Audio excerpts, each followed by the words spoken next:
Next point is the functions of management. Next point is the functions of management. In the functions of management, there is a total 5 points are available. First one is the planning, second one is the organizing, third one is the staffing, fourth one is the directing, and last one is the controlling.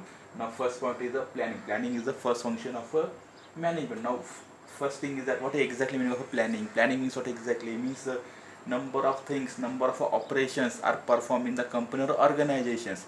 But before the perform the operations, company means or particular organization जसं use a particular planning means एखादी गोष्ट जर एखाद्या कंपनीमध्ये होत असेल, एखादं काही मेथड वगैरे ऑपरेशन्स परफॉर्म होत असतील, तर त्या ऑपरेशनच्या अगोदर किंवा त्या मेथडच्या अगोदर काहीतरी प्लॅनिंग करणं गरजेचं असतं. म्हणजे ते ऑपरेशन्स किंवा ते प्रोडक्शन वगैरे असेल, ते कसं परफॉर्म करायचं आहे, किती वेळात पूर्ण करायचं आहे, किती लोकांनी ते परफॉर्म करायचं आहे, किती टायमिंगमध्ये ते झालं पाहिजे.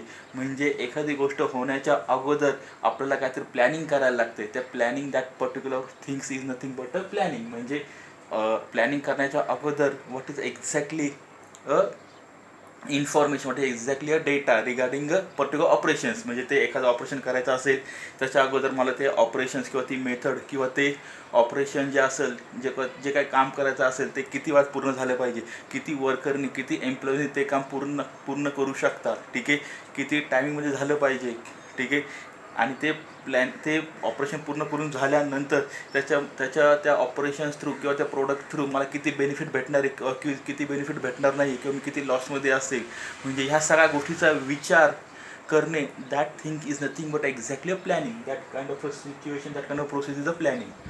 Planning is just like a before the operation, what is exactly company providing a particular informations on that operations. That kind of thing is a planning. Okay, now next thing is a organizing.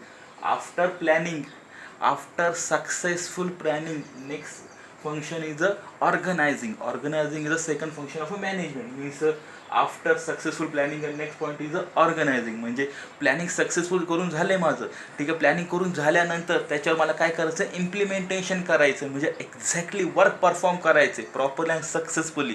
That kind of a process, that kind of situation is exactly organising. Planning करून झालं आहे, आता पुढं काम काय करायचं आहे, execution करायचं आहे ना. म्हणजे काय, इम्प्लिमेंटेशन करायचं आहे, त्याच्यावर एक्झॅक्टली वर्क परफॉर्म करायचं आहे. That kind of thing is organising. Next one is staffing. Staffing म्हणजे काय की इन द कंपनी और in the organisation there is one of the most important resource is employees और वर्कर्स. म्हणजे कंपनीमध्ये किंवा ऑर्गनायझेशनमध्ये सर्वात महत्त्वाचा रोल कोण परफॉर्म करत असतं, एम्प्लॉईज किंवा वर्कर्स. ते जर सॅटिस्फाईड असतील, ते जर चांगलं काम करत असतील, तरच कंपनी पुढं जाणार. कंपनीचा टर्न ओव्हर म्हणजेच कंपनीचा बेनिफिट हे काय होणार आहे, इन्क्रीज होणार आहे day by day, month by month. Okay, आता हे स्टाफिंग म्हणजे काय असं थोडक्यात की कंपनीमध्ये किती एम्प्लॉईज आहेत, ठीक आहे, त्या प्रत्येक एम्प्लॉईचं रेकॉर्ड मेंटेन करणे, रिक्रुटमेंट करणे, एम्प्लॉई फील करणे कंपनीमध्ये, ठीक आहे. प्रत्येक एम्प्लॉयला काय म्हणजे प्रत्येक एम्प्लॉईजला काय ते ट्रेनिंग प्रोव्हाइड करणे. म्हणजे एम्प्लॉईजच्या रिलेटेड जी काही इन्फॉर्मेशन असेल, that kind of thing is staffing. म्हणजे किती एम्प्लॉईज आहे, प्रत्येक एम्प्लॉईला किती पेमेंट आहे, किती एम्प्लॉईची गरज आहे. आता जर 10 एम्प्लॉईची गरज असतील, 10 एम्प्लॉईसाठी आपल्याला 10 एम्प्लॉई आपल्याला फील करायला लागतील. म्हणजे 10 एम्प्लॉई आपल्याला भरावं लागतील ना कंपनीमध्ये, ठीक आहे. त्यासाठी आपल्याला ॲड द्यावं लागेल, ठीक आहे. म्हणजे न्यूजपेपरला ॲड देणे, नेटवर ॲड देणे, ठीक आहे. त्याच्यानंतर त्या प्रत्येक एम्प्लॉईजला काय ते ट्रेनिंग प्रोव्हाइड करणे. That kind of things are available in the staffing. Now next one is the directing. Directing means what exactly, you know the very well what is exactly levels of management: lower level, middle level and top level. Top level just provide the instructions and guidelines to a middle level. Middle level just provide the instruction to a lower levels. Okay, म्हणजे कंपनीमध्ये कोण असतं, main काम करणार कोण असतं, employees असं worker असतात. त्या वर्करला, एम्प्लॉईजला डायरेक्शन्स, गाईडलाईन्स, इन्स्ट्रक्शन कोण प्रोव्हाइड करतं, सुपरवायझर प्रोव्हाइड करतात. ओके, डिपार्टमेंटल हेड्स प्रोव्हाइड करतात.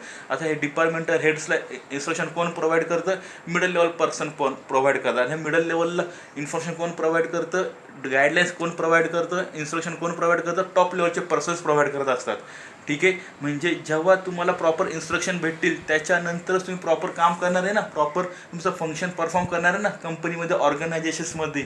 म्हणजे तुम्हाला इन्स्ट्रक्शन भेटल्यानंतर तुम्हाला काहीतरी एक प्रकारची डायरेक्शन भेटते. That kind of a situation, that kind of process is a directing. Now next point is a controlling. Now controlling is one of the most important functions of a management. Controlling is what exactly, just like म्हणजे एखादं कंपनीमध्ये एखादं काम चालू आहे बाबा, एखादं operation चालू आहे, त्याच्यावर कंट्रोलिंग करायचं. कंट्रोलिंग करणं थोडक्यात काय, की आता एम्प्लॉईज काहीतरी काम करताय बाबा, ठीक आहे, एम्प्लॉईज किंवा वर्कर्स काहीतरी काम करतात, त्याच्यावर त्यांच्यावर कंट्रोलिंग कोण करतंय, सुपरवायझर करत असतात, ठीक आहे.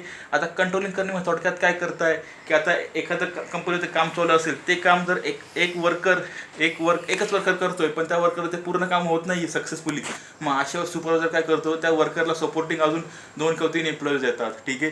त्याच्यानंतर आता 2 ते 3 एम्प्लॉईज असेल, ते काम करत असतील, पण सुपरवायझरच्या लक्षात आलं बाबा हे काम पूर्ण करत नाही प्रॉपरली, आणि एखादा वर्कर असेल तो लिव्ह घेत असेल, दांड्या मारत असेल, सुट्ट्या घेत असेल, त्याच्यावर लक्ष ठेवण्याचं काम कोणाचं आहे, सुपरवायझरचं आहे. आता सुपरवायझरच्या वरती कोण असतं, मॅनेजर असेल, ठीक आहे. आता सुपरवायझर जर प्रॉपरली वर्क परफॉर्म करत नसेल तर ठीक आहे, मॅनेजर त्याला कंट्रोल करत असतो, मॅनेजर त्याचे लक्ष ठेवत असतो, ठीक आहे.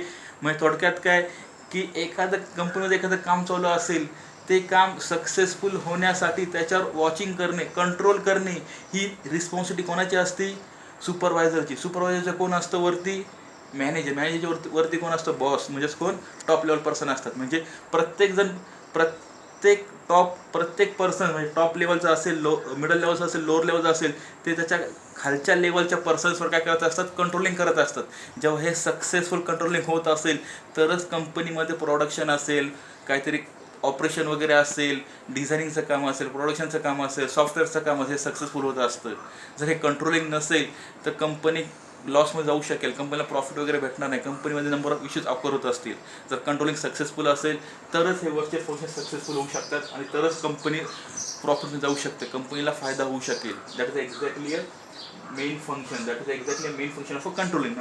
There is a 5 functions: planning, organizing, staffing, directing, controlling. I hope all of you understand this function. This is a very easy functions of a management.